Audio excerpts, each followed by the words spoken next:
وہ ہے oral sex کا ایشو، جس کی مختلف شکلیں جو ہیں وہ معاشرے کے اندر رائج ہیں، کچھ صحیح ہیں کچھ غلط ہیں۔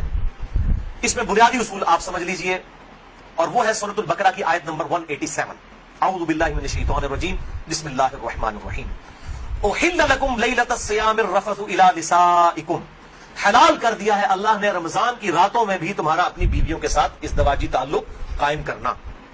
ہن لباس لکم، تمہاری بیویاں تمہارا لباس ہے، وانتم لباس لہن، اور تم اپنی بیویوں کا لباس۔ اب یہ لباس میں نے جو پہنا ہوا ہے، اس لباس اور میرے جسم کا کوئی پردہ نہیں ہے، میاں بیوی کا آپس میں کوئی پردہ نہیں ہے، کیونکہ ایک دوسرے کا لباس ہے، ایک دوسرے کی عفت اور عصمت کی حفاظت کا ذریعہ بھی ہے، ایک وہ معنی بھی ہے، اور دوسرا اس حوالے سے پریکٹیکلی بھی وہ لباس ہے کہ میاں بیوی کا آپس میں کسی بھی چیز کا کوئی پردہ نہیں ہے۔ کسی حدیث کے اندر کوئی اس طرح کی چیز رپورٹ نہیں ہوئی۔ اس حوالے سے ایک مردود اور منقطع روایت پیش کی جاتی ہے، اور اس تابعی کا سما جو ہے وہ سیدہ عائشہ رضی اللہ تعالیٰ عنہا سے ثابت ہی نہیں ہے۔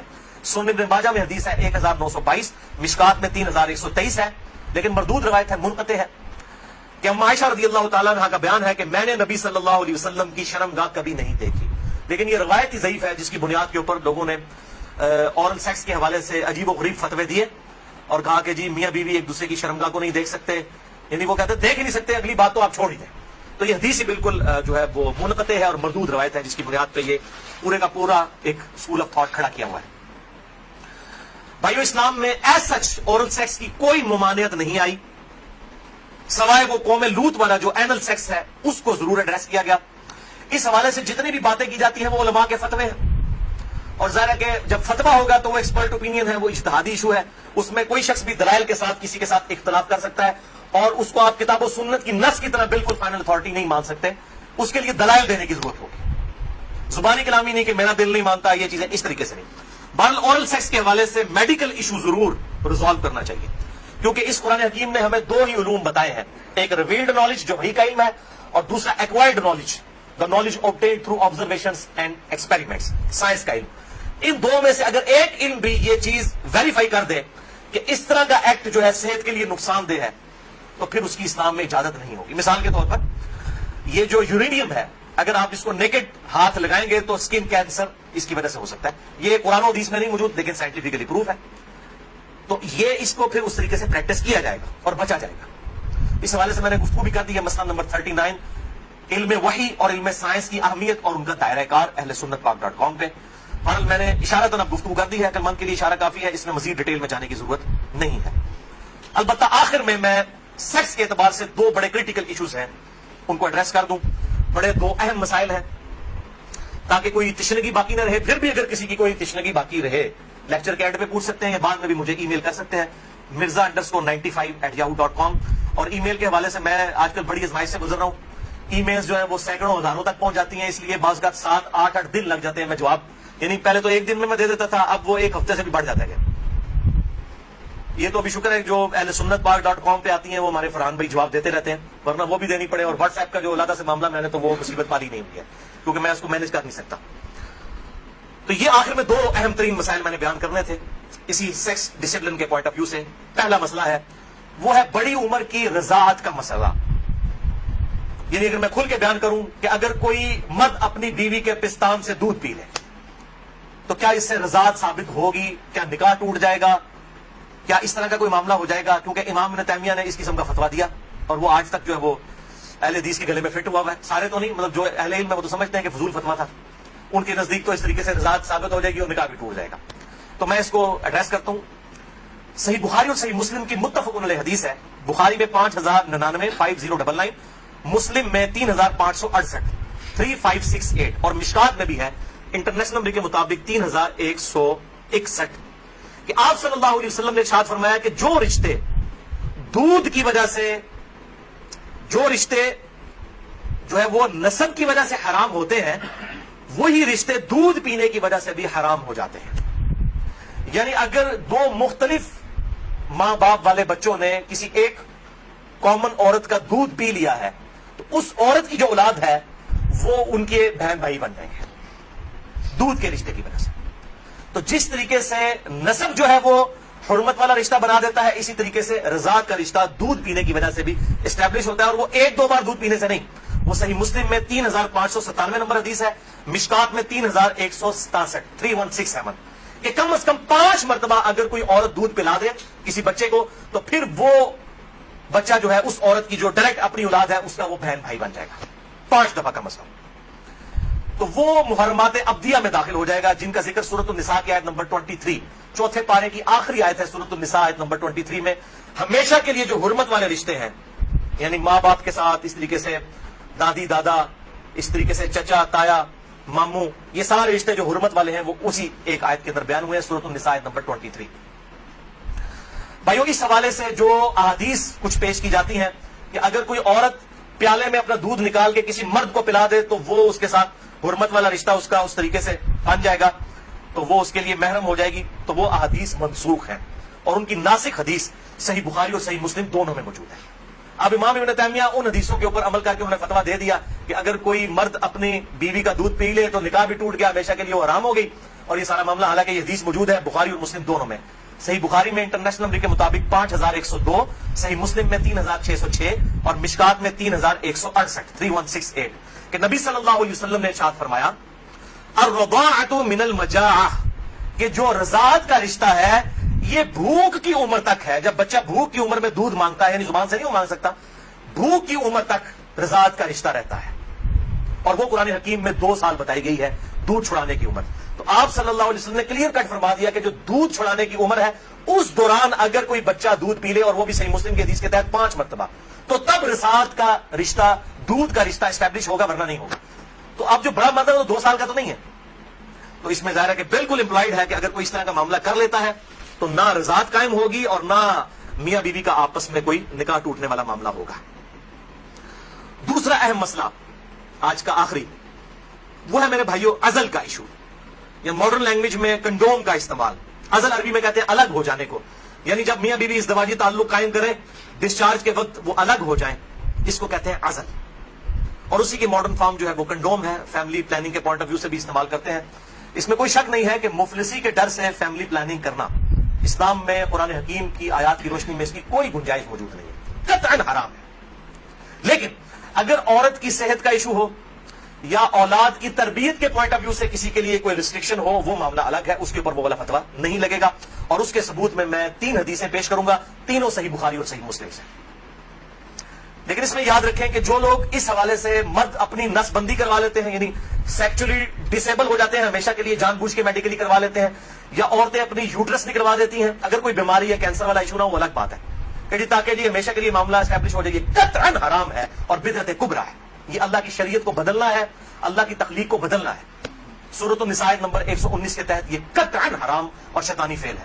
کوئی مرد جو ہے اپنے آپ کو خسی کروا لے یا کوئی عورت اپنی یوٹرس اور ہم جو ہے وہ حمل کا جو ذریعہ ہے اس کا رحم اس کو نکلوا دے. البتہ عزل جو ہے اس کی اجازت ہے. اس کانٹیکسٹ میں 3 حدیثیں ہیں، تینوں بخاری اور مسلم سے. پہلی حدیث صحیح بخاری میں 5208، مسلم میں 3561 اور مشکات میں 3184 کہ جابر بن عبداللہ کہتے ہیں رضی اللہ تعالیٰ عنہ کہ قرآن حکیم نازل ہو رہا تھا اور ہم اپنی بیویوں کے ساتھ عزل کیا کرتے تھے.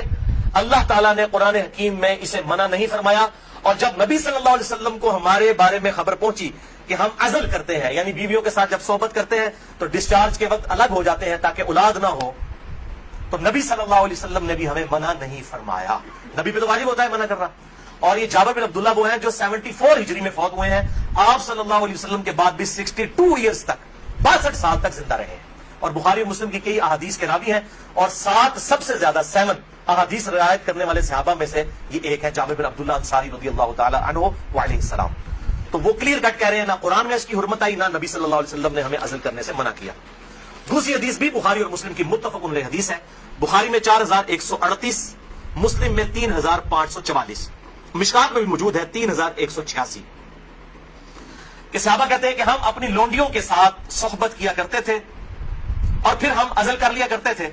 تو ہم نے نبی صلی اللہ علیہ وسلم سے عرض کیا کہ ہم اس طریقے سے عزل کرتے ہیں، الگ ہو جاتے ہیں، ہم نہیں چاہتے کہ ہماری لونڈیوں سے اولاد ہو. تو آپ صلی اللہ علیہ وسلم نے فرمایا کہ کیا حرج ہے کہ اگر تم اپنی بیویوں کے ساتھ عزل نہ کرو، کیونکہ جس جان نے دنیا میں آنا ہے قیامت تک کے لیے وہ تو آ کر رہے گی. لیکن آپ نے منع نہیں فرمایا، آپ نے فرمایا جتنے مرضی ہیلے بازی کر لو، جتنے معاملات مرضی کر لو، جس جان نے دنیا میں آنا ہے اس نے آنا ہے. اور وہی اگلی حدیث ہے تیسری صحیح مسلم میں 3556, مشکات میں 3885. ایک صحابی نے عرض کیا کہ ہمیں یہ چیز ناپسند ہے کہ ہماری لونڈیوں سے اولاد ہو. تو آپ صلی اللہ علیہ وسلم نے فرمایا کہ پھر تم اپنی لونڈیوں کے ساتھ عزل کر لیا کرو. اس حدیث میں ہے کہ آپ نے خود کہہ دیا کہ کر لیا کرو اگر تم چاہو. پھر آپ نے ساتھ ہی فرمایا لیکن جو جان مقدر ہے دنیا میں آنا وہ آ کر رہے گی. یہی ہوتا ہے وہ جناب وقفے کرتے رہتے ہیں, اکٹھے ہی 3 بچے ہو جاتے ہیں, پھر سارے کے ساتھ وہ کہتے ہیں پتہ ہی نہیں چلا. پتہ تو نہیں چلے گا, ظاہر ہے یہ معاملات تو اللہ کے ہیں. اور آپ کو بتاؤں یہ جو اولاد والا معاملہ ہے یہ خالصتاً اللہ تعالیٰ نے اپنے پاس رکھا ہے. کئی پیغمبر ہیں جو بے اولاد ہیں,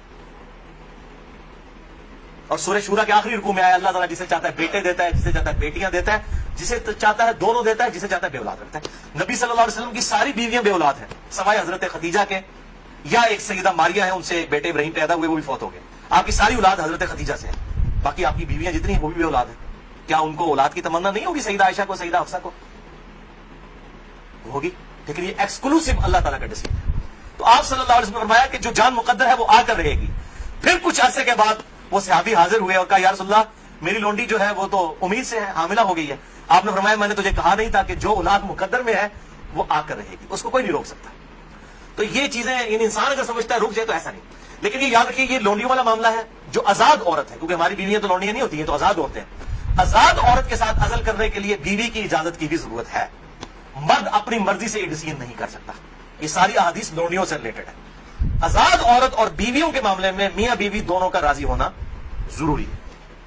لہذا اس حوالے سے صحیح مسلم سے ایک حدیث جو پیش کی جاتی ہے اور کچھ اور روایتیں کہ عزل کرنا گویا کہ زندہ بچے کو گاڑ دینا ہے یا اولاد کا قتل ہے, وہ تمام احادیث کراہت کے اوپر مبنی ہے یا پھر وہ منسوخ تصور کی جائیں گی ان احادیث کی روشنی میں.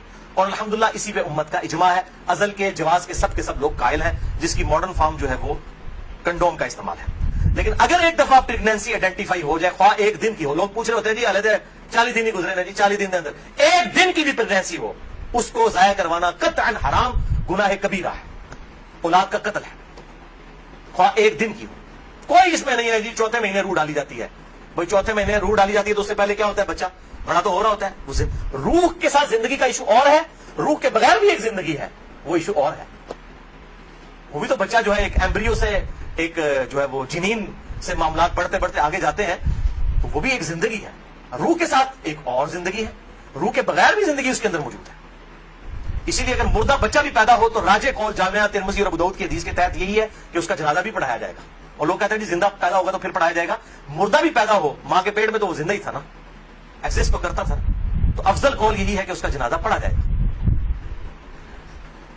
تو یہ میرے بھائیوں کچھ اس حوالے سے چیزیں تھیں جو میں نے بیان کر دی. البتہ اگر کسی عورت کی زندگی موت کی کشمکش بن جائے, اس صورت میں اگر وہ پریگنینسی کا بھی ضائع کروا دیتی ہے پھر اس پہ شرعی گرفت نہیں. لیکن زندگی موت کی کشمکش اس سے کم پہ نہیں, صحت کا معاملہ نہیں, بیوی کمزور ہے یہ معاملہ نہیں, واقعی زندگی موت کی کشمکش بن جائے تو پھر وہ اسی طریقے سے سورۃ النحل کے اندر آیا کہ اس وقت تو اگر کوئی کلمہ کفر بھی کہہ دے اور دل میں ایمان ہو تو اللہ تعالیٰ گرفت نہیں فرمائے گا.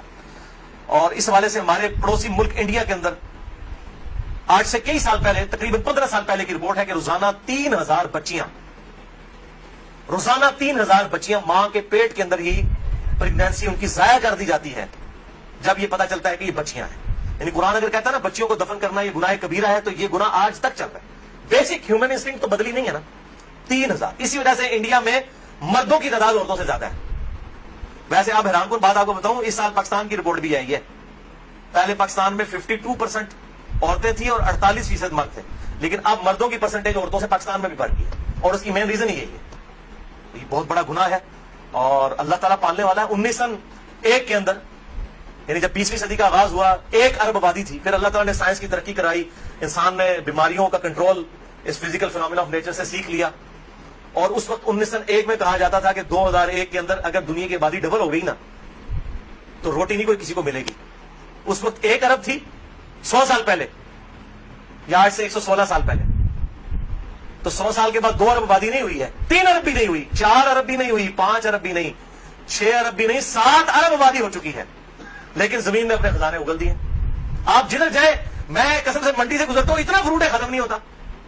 اس وقت موچی جوتیاں بناتے تھے, آج چائنا نے مشینوں کے اوپر اتنی جوتیاں بنا دی ہیں کہ دنیا میں 6 ارب انسان, اگر ہر انسان 10 جوڑے بھی خرید لینا وہ ختم نہیں ہوتے. تو سائنس نے ترقی کی ہے.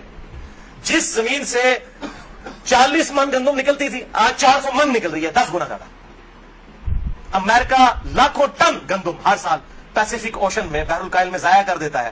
ایکسیسو پیدا ہوتی ہے انٹرنیشنل مارکیٹ میں گندم کی پرائز کو کنٹرول کرنے کے لیے لاکھوں ٹن گندم ضائع کی جاتی ہے. ایکسیسو پیدا ہو رہی ہے تو اللہ تعالیٰ نے ترقی بھی کروا دی اس اعتبار سے. آپ ٹینشن نہ لیں. آج تو کیسے 1960 سے پہلے تو ایز سچ اس بڑے پیمانے کے اوپر تیل کی نعمت تو نہیں تھی دنیا کے اندر.